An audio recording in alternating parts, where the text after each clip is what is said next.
біздің кезекті сабағымыз көрсеткіштік және логарифмдік теңдеулер.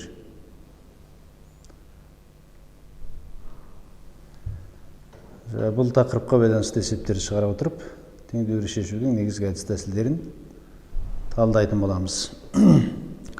Берілген теңдеулер шешіңдер мұнда біріншіде 2-ның 3х дәрежесі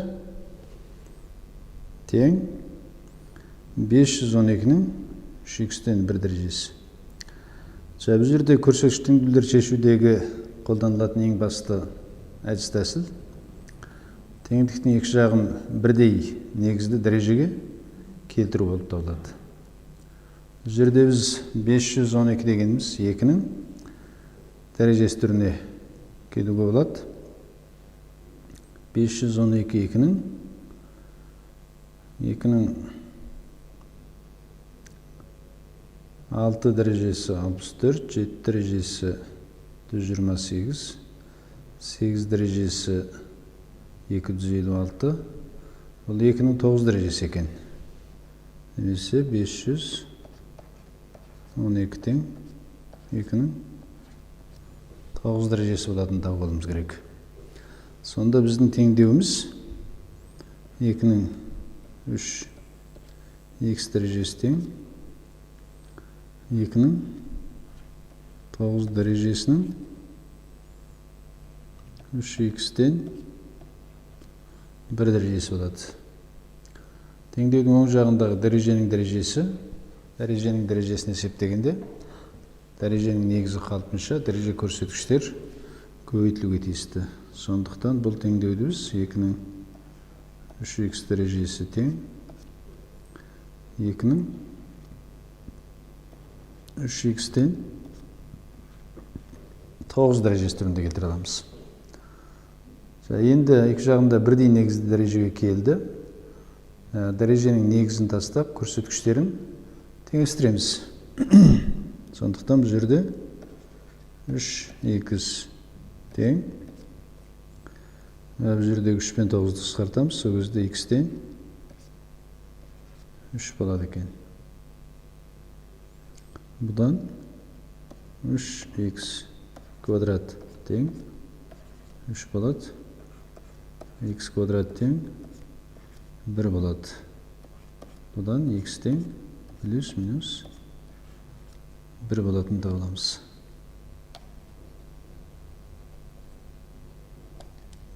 Х тең плюс минус 1. Теңдеудің шешімі.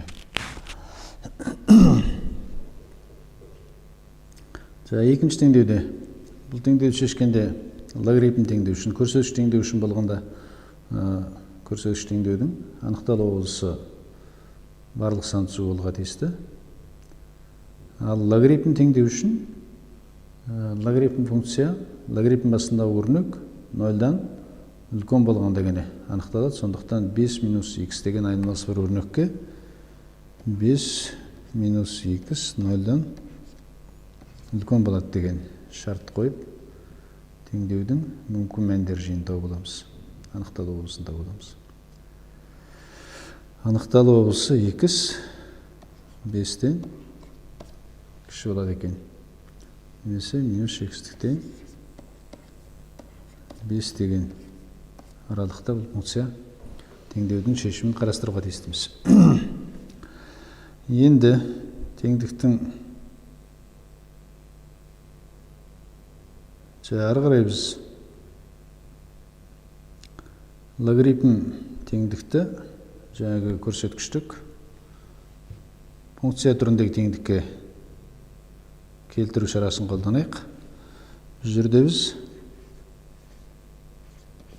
логарифм а негізді v тең с деген теңдік өзімен бір мәнді v тең а-ның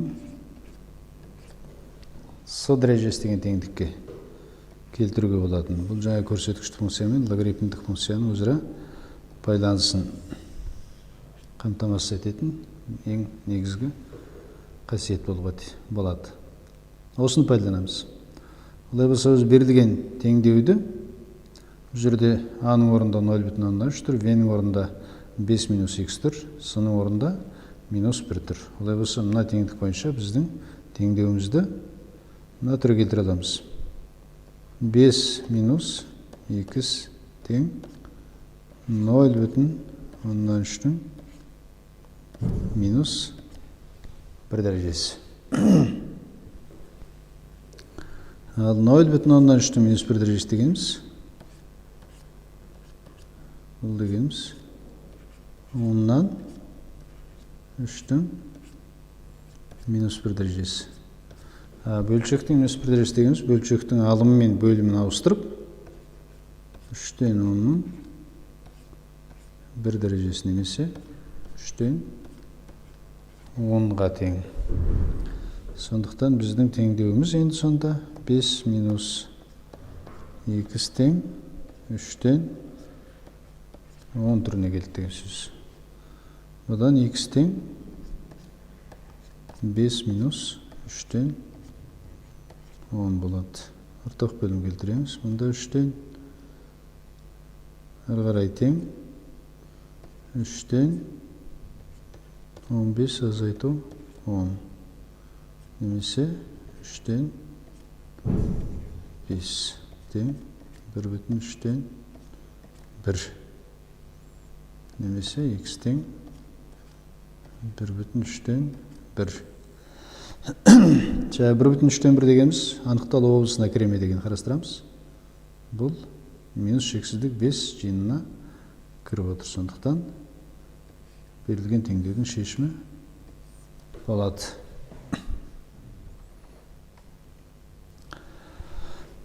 Екінші есеп берілген теңдеуді шешіңдер деген есеп. Бұл жерде теңдеуді түрлендірейік. 1 дегенде 4 дегеніміз 2-нің квадраты. Олай болса берілген теңдеуді біз бұлай жазуымызға болады.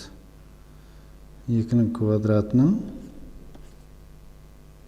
X плюс турасында X квадрат минус 2 дәрежесі минус 5 көбейтілген 2-нің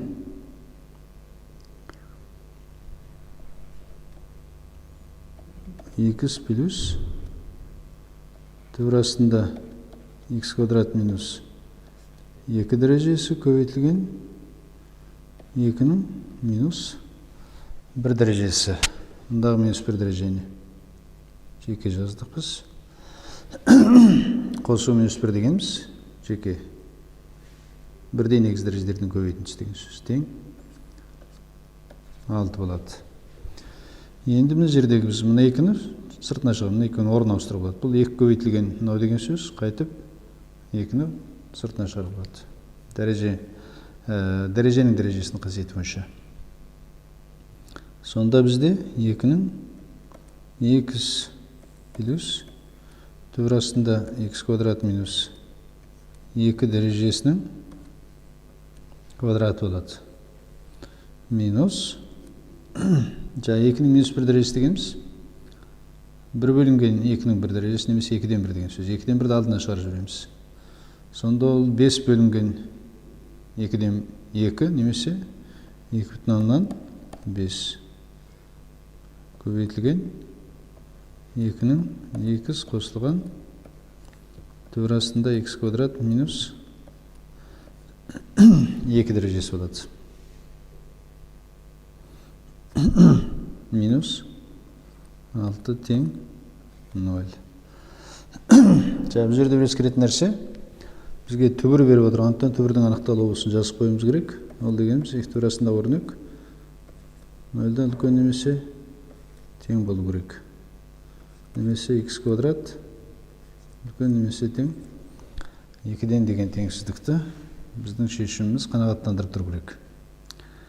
Енді мына жерде 2-нің X плюс турасында X квадрат минус 2 дәрежесі ортақ екені көрініп тұр.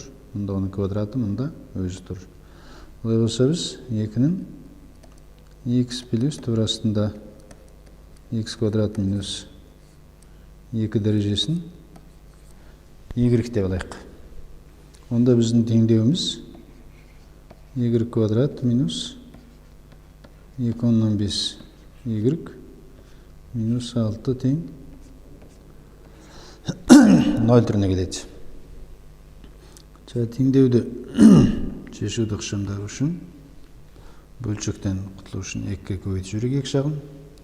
Сонда бізге 2y квадрат минус 5y минус 12 тең 0 деген квадрат теңдеуге келеміз. Бұдан дискриминант табайық. Дискриминант тең 25 қосу 24 көбейту 4 96. Бұл düz 21. Бұдан y1 2 тең 5 21 25 емес 21 21. Турасында 21 дегеніміз 11 плюс минус 11 бөлінген 2 көбейту 2 4. 5 қосу 11 16. 16-на 4-ке бөлеміз. y1 4 y2 5 азайту 11 минус 6. Минус 6-ны 4-ке бөлеміз. Минус 2-ден 3 болады екен. 83. Енді y1 тең 4 y тең 4 болатын гene мүмкіндік бар. Y минус таң болу болмайды. 2-нің кез келген дәрежесі 10 болу керек. Бұл жерде y 0-дан үлкен. Сондықтан мұнда минус 2-ден 3 дегеніміз 0-дан кіші болғандықтан теңдеудің шешімі бола алмайды.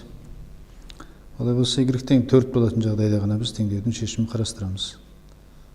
Деп алсақ, онда 2-нің x плюс турасында x квадрат минус 2 дәрежесі тең 4 немесе 2-нің 2 дәрежесі. Бірдей негізі дәреже, сондықтан біз дәреженің негізін қалдырып, дәреже көрсеткіштерді бір-біріне теңестіреміз.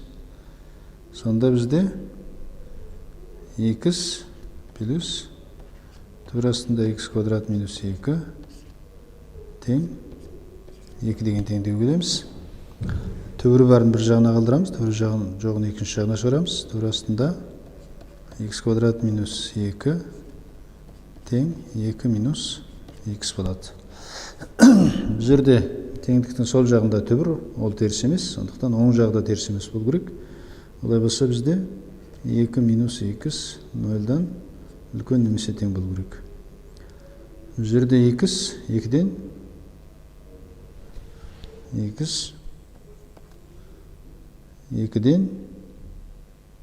кіші немесе тең. Кіші немесе тең 2-ден. Кіші немесе тең 2-ден деген шарт қойылады. Бізде x квадрат үлкен немесе тең 2-ден болуға тиісті. Олай болса, бұл жерде x квадрат кіші немесе 2 мен 4-тің ортасында болу керек екен. Оның артынан ескереміз. Енді ары қарай бұны квадраттаймыз, екі жағын.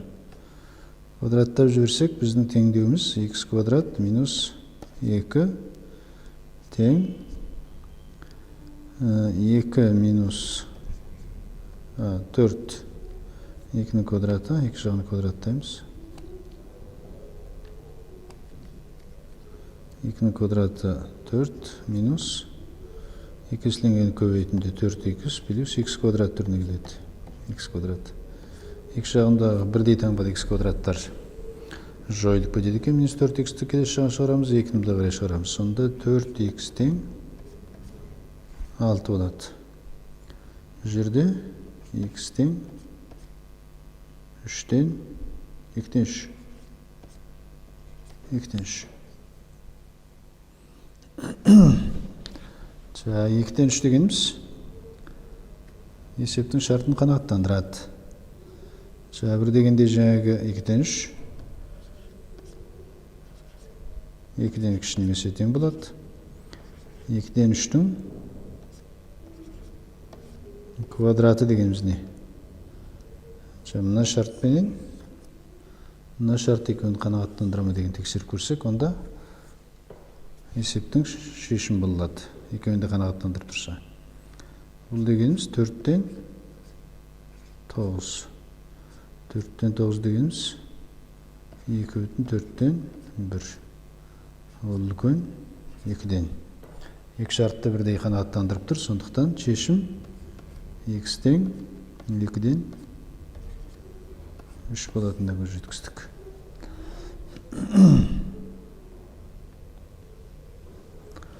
Үшінші есеп логарифм теңдеу шешу есеп екен.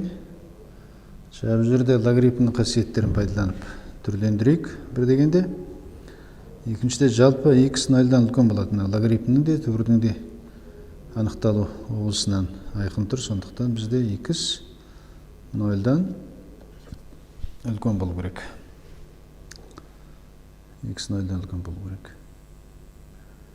Осы кезде біз теңдеуді түрлендіреміз. Бұл жерде логарифм астына өрнектің дәрежесін логарифмнің алдында коэффициент ретінде шығаруымызға болады.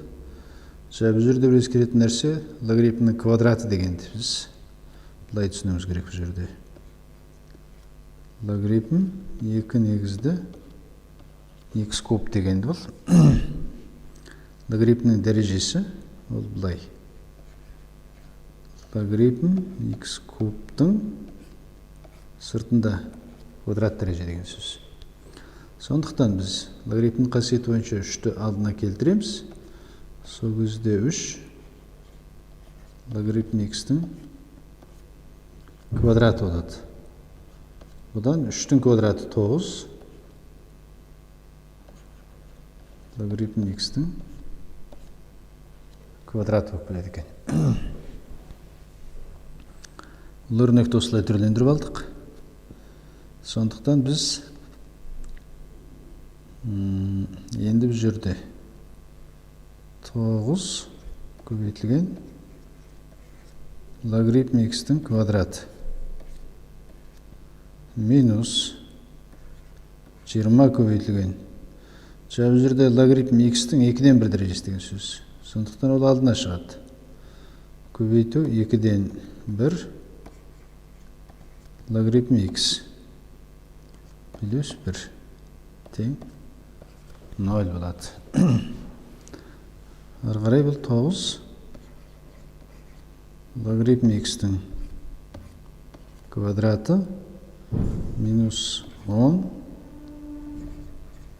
логарифм x плюс 1 тең 0 деген түрге келеді. Бұл жерден біз логарифм x-ті y деп алсақ, теңдеуіміз 9 y квадрат минус 10 y плюс 1 тең 0 деген квадрат теңдеу келеді. Бұл теңдеуден дискриминант табайық. 10-ның квадраты 100 минус 436 тең 64 болады. Бұдан y1 2 тең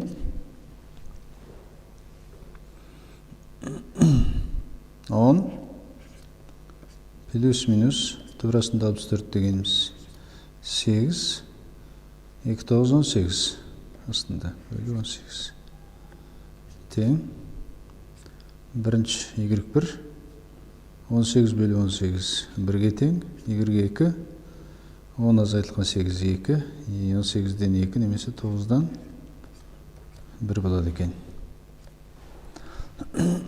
9-дан 1. Енді y-тің орнына қоямыз. 1-ден y-тің 1 десек, онда не болады? логарифм x тең 1 болады. Бұл дегеніміз x тең 10-ның 1 дәрежесі, немесе 10 деген сөз. Келесіде y тең 9-дан 1 десек, логарифм x тең 9-дан 1, жерде x тең 10-ның 9-дан 1 дәрежесі, немесе 9 дәрежелі төр астында 10 деген екі шешімге қол жеткізеді екенбіз. Екі шешім екеуі де x 0-дан үлкен деген шартты қанағаттандырады.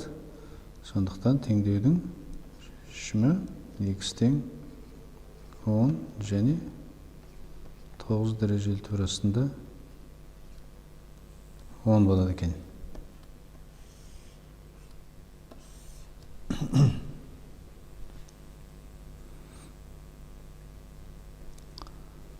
Төртінші есеп, берілген жүйені шешіңдер деген есеп. Бұл жерде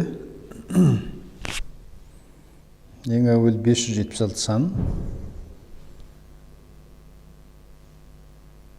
жай көбейткіштерге жіктеуге тура келеді.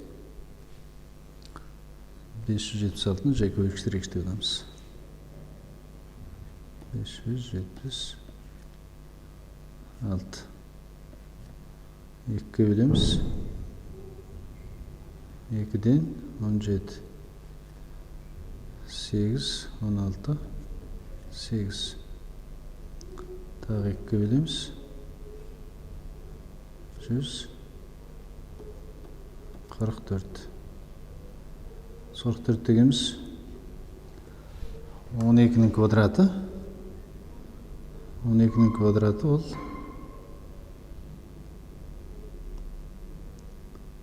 12-нің квадраты 2-нің 4 дәрежесі көбейтілген 3-нің квадраты болады екен. Немесе бұл сан 576 тең 2-нің 6 дәрежесі көбейтілген 3-нің квадраты болады екен. Сондықтан бұл теңдеуді біз 2-нің y дәрежесі көбейтілген 3-нің x дәрежесі тең 2-нің 6 дәрежесі көбейтілген 3-нің квадрат түрін жазып қойымызға болады.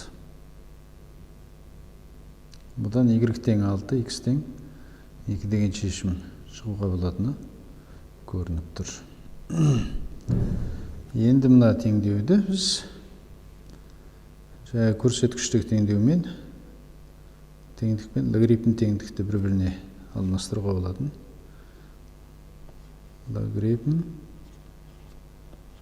а негізді б тең с-мен мәндес теңдік в тең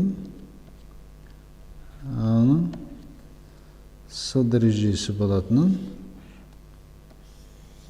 пайдаланып түрлендірейік. Олай болса y минус x тең түбір астында 2-нің 4 дәрежесі. Түбір астында 2-нің 4 дәрежесі болады екен. Бұл жерде біз логарифм анықтала болсын ескеруге тиістіміз. Логарифм астындағы орнық x минус y минус x 0-дан үлкен болу керек. Немесе y x-тен үлкен болу керек. Осы шартты қанағаттандырса шыққан шешіміміз жүйенің шешімі бола алады деген тағы ескеруіміз керек. Екінші теңдеуден біз y-ті x арқылы өрнектеп алайық. Бұл жерде y тең x қосу түбір астында 2-нің 4 дәрежесі дегеніміз. турасында 2 ол 2-нің 2-ден 1 дәрежесі, 2-нің 2-ден 1 дәрежесі дегеніміз 2-нің 2 дәрежесі немесе бұл 4. Сонда y тең x плюс 4. Бұны екінші теңдеудегі y-тің орнына апарып қоямыз. Y-тің орнына қоямыз. Сол кезде 2-нің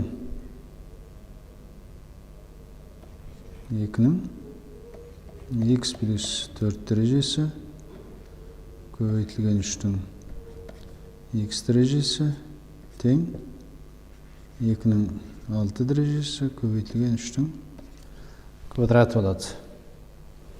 2-нің x плюс 4 дәрежесі дегеніміз 2-нің 4 дәрежесі көбейтілген 2-нің x дәрежесі көбейтілген 3-тің x дәрежесі түрінде жазайық. Бұл тең 2-нің 4 дәрежесі көбейтілген 2-нің 2 дәрежесі көбейтілген 3-тің 2 дәрежесі түріне келеді. Екі жағындағы 2-нің 4 дәрежелерін қысқартып жібереміз. Мына жағында 2-нің 6 дәрежесін 2-нің 4 дәрежесі көбейтілген 2-нің 2 дәрежесі деп жаздық. Сонда мұнда 2-нің x дәрежесі 3-тің x дәрежесі. Ол дегеніміз 2 көбейтілген 3-тің x дәрежесі немесе 6-ның x дәрежесі деген сөз. Келесі жағында 2 көбейтілген 3-тің 2 дәрежесі дегеніміз ол 6-ның 2 дәрежесі деген сөз. Бірдей негіз дәрежеге келгендіктен дәреженің негізін тастаймыз. Бұдан x тең 2 деген шешім шығады. X тең 2 болса, y тең 2 қосу 4 тең 6 болады. Жауабы 6 2-ден үлкен екені көрініп тұр, сондықтан анықталу облысының шартын қанағаттандырады. Немесе жүйенің шешімі 2 6 деген парсан болатынына көз жеткіздік.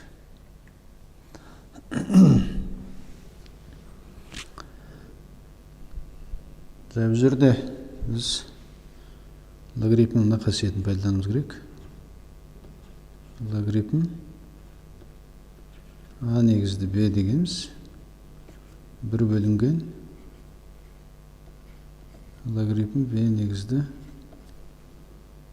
a болады деген қасиетті пайдаланамыз.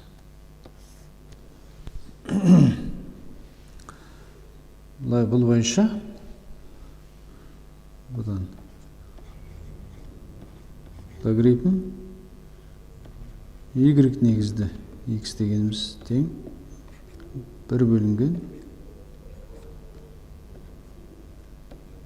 логарифм x негізді y болады.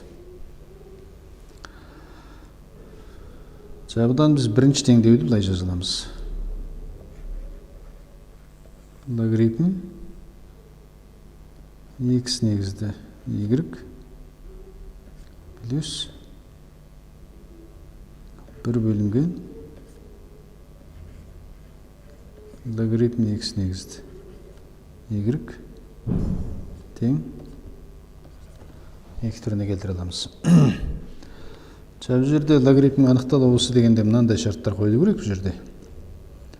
Бір дегенде x y екеуі де 0-дан үлкен болу керек. Және бұл негізде тұрғандық себепті x y екеуі де 1-ге тең емес деген шарттарды қанағаттандыру керек.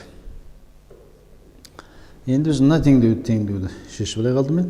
Теңдікті қайта түрлендірейік. Ол үшін біз логарифм x негізді y тең z деген жаңа айнымалы енгізіп алайық. Онда бұл теңдігіміз бізде z плюс z-тен 1 тең 2 түріне келеді. Екі жағын z-ке көбейтіп жіберейік. Көбейтеміз z-ке. Z 0-ға тең емес болатын түсінікті. Z 0-ға тең болса, теңдеу анықталмайды. Бұл жерде z тең емес 0.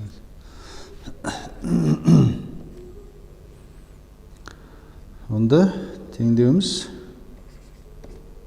z квадрат минус 2z плюс 1 тең 0 түріне келеді.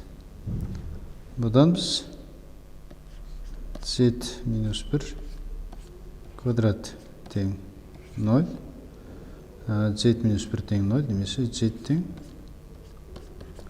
1 болатынына көз жеткіземіз. Немесе логарифм x негізді y тең 1. Бұдан y тең x-тің 1 дәрежесі, немесе x тең y болады. Сонда біздің жүйеміз x тең y, x квадрат плюс y тең 42 деген теңдеулер жүйесіне келді. Енді y-тің орнына x-ті қоямыз. Екінші теңдеуден x квадрат плюс x минус 42 тең 0 деген бір айнымалысы бар квадрат теңдеуге көшеміз. Квадрат теңдеудің дискриминантын табамыз. 1 плюс 42 көбейту 4 168 тең 169. Олай болса x 1 2 тең минус 1 плюс минус турасында 169 дегеніміз 13 болады, бөлінген 2 тең x1 12 бөлінген 2 6 x2 минус 14 бөлінген 2 минус 7 болады екен. Бұдан бұл x, y 0-дан үлкен деген шартты қанағаттандыратыны 6 0-дан үлкен. Және 6 1-ге тең емес. Және бұл жерде 7 0-дан кіші, минус 7 0-дан кіші болғандықтан ол шартты қанағаттандыра алмайды. Бұдан шешім шықпайды. Мынадан x тең 6 болады, x пен y тең болғандықтан теңдеудің шешімі x тең 6, y тең 6, немесе 6 деген парсан берілген жүйенің шешімі болатынына көз жеткіземіз. Осымен кезекті сабағымызды аяқтаймыз.